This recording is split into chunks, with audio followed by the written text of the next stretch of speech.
अब यहाँ देखते हैं हम प्लाज्मिड PBr322। ये क्या है?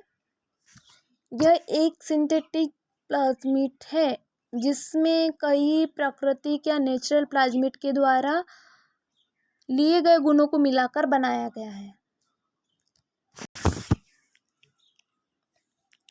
हम पढ़ रहे हैं PBr322 plasmid, E. coli PBr322 plasmid showing registration sites and registration genes।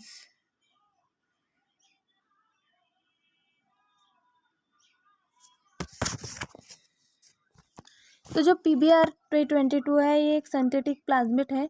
इसमें कई नेचुरल प्लाज्मिड द्वारा लिए गए गुणों को मिलाकर बनाया गया है। इसमें जो एम्पीसाइक्लिन एवं टेट्रासाइक्लिन है,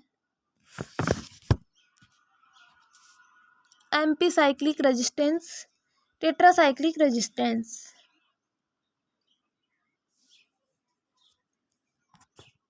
ये प्रेजेंट होते हैं।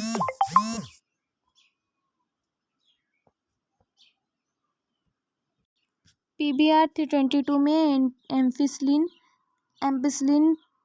रेजिस्टेंट जीन्स और टेट्रासाइक्लिन रेजिस्टेंट जीन्स ये प्रेजेंट होते हैं जो जेनेटिक मार्कर्स का कार्य करते हैं। इन जेनेटिक मार्कर्स के अंतर्गत कुछ ऐसे स्थल होते हैं जहाँ पर प्रतिबंध एंडोन्यूक्लियस एंजाइम्स के पहचान की साइट्स उपस्थित होती हैं।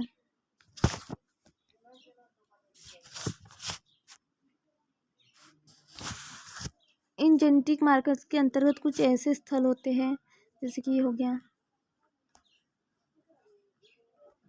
ऐसे इनमें क्या करते हैं, जहाँ एंडोन्यूक्लियस एंजाइम्स की पहचान की साइट प्रेजेंट होती है।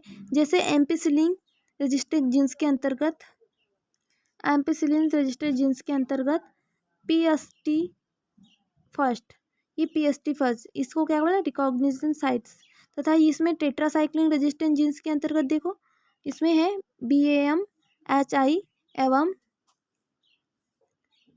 SALI प्रतिबंध एंडोन्यूक्लियस एंजाइम्स, इनके पहचान की साइट उपस्थित होते हैं। ये पहचान साइट DNA खंडों के निवासन के लिए उपलब्ध होते हैं।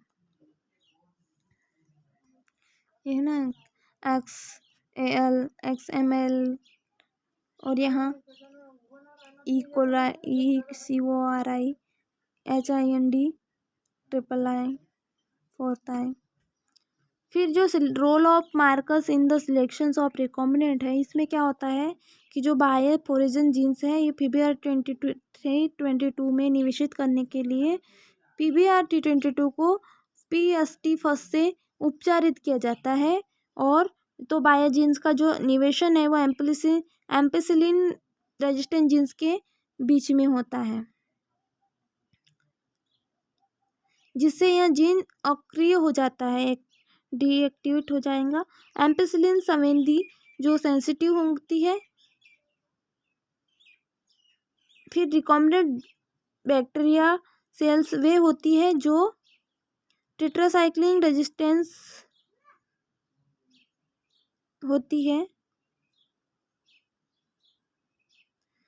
रिकॉम्बिनेंट सिलेक्शंस की इस विधि में जो इंसर्शनल इनएक्टिवेशन से विधि है इसे हम क्या कहेंगे, निवेशन अक्रियन विधि या इंसर्शनल इनएक्टिवेशन मेथड।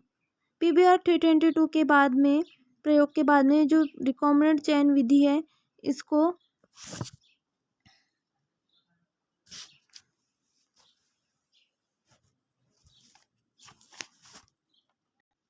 इस स्ट्रक्चर के माध्यम से दर्शाया गया है। सबसे पहले यहाँ PI फर्स्ट दिख रहा होगा आपको, ये क्या है, एम्पिसाइक्लिन रेजिस्टेंट जीन्स में प्रेजेंट साइट है।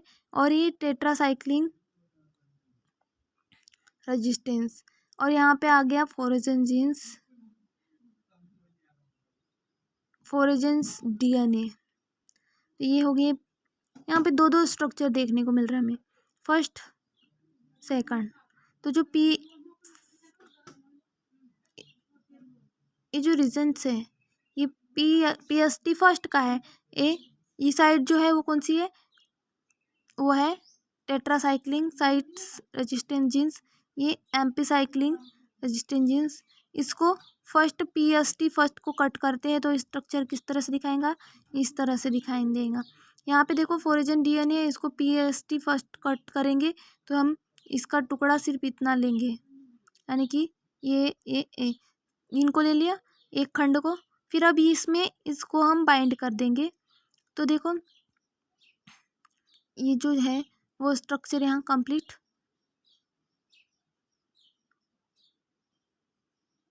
इसे यहाँ कर देंगे, DNA लाइगेज के द्वारा ये जॉइंट हो जाते हैं। फिर उसके बाद में ये प्लाज्मिड रिपेयर और ये रिकॉम्बिनेंट प्लाज्मिड हो जाएगा। बैक्टीरिया पॉपुलेशंस इन्फेक्टेड में फर्स्ट सेकंड थर्ड, इसमें showing resistant to both ampicillin and tetracycline, इसमें एम्पिसिलिन और टेट्रासाइक्लिन दोनों प्रेजेंट होंगे। Bacterial population with PBR T22, यहाँ पे देखो showing resistant to tetracycline but sensitive to ampicillin, tetracycline present है बट सेंसिटिव कौन है, ampicillin. Bacterial population with recombinant plasmid, यहाँ शोविंग रेजिस्टेंट और टू नाइदर एम्पिसाइक्लिन और टेट्रासाइक्लिन, बैक्टीरियल पॉपुलेशंस लेकिन बोथ प्लाज्मिड। ये काय का डायग्राम है, मार्कर जीन्स में निवेशंस अक्रियन विधि द्वारा पुनर्योजन बैक्टीरिया के चयन की विधि, मतलब इंसर्शनल इनएक्टिवेशंस सेंसिटिव मेथड। तो क्या हो रहा है PBR T22 में ऐसा प्लाज्मिड है जो कि सिंथेटिक होता है, इसमें कई प्लाज्मिड प्रेजेंट, प्राकृतिक प्लाज्मिड द्वारा इनके गुणों से मिलकर बनाया गया है। इसमें एम्पिसाइक्लिन और टेट्रासाइक्लिन रेजिस्टेंट जीन्स प्रेजेंट होते हैं जो जेनेटिक मार्कर्स का कार्य करते हैं।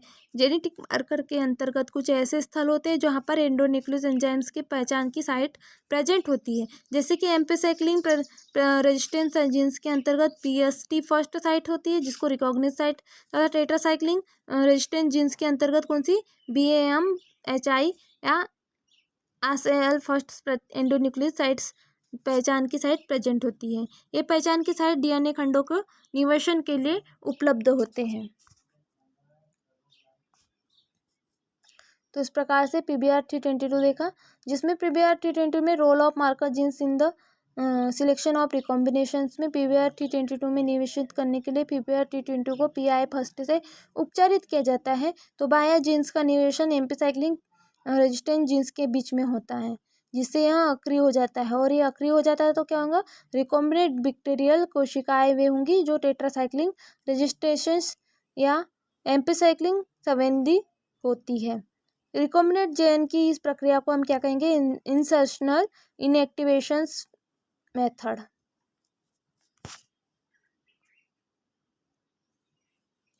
तो यहाँ PBR T22 कंप्लीट होता है। Thank you.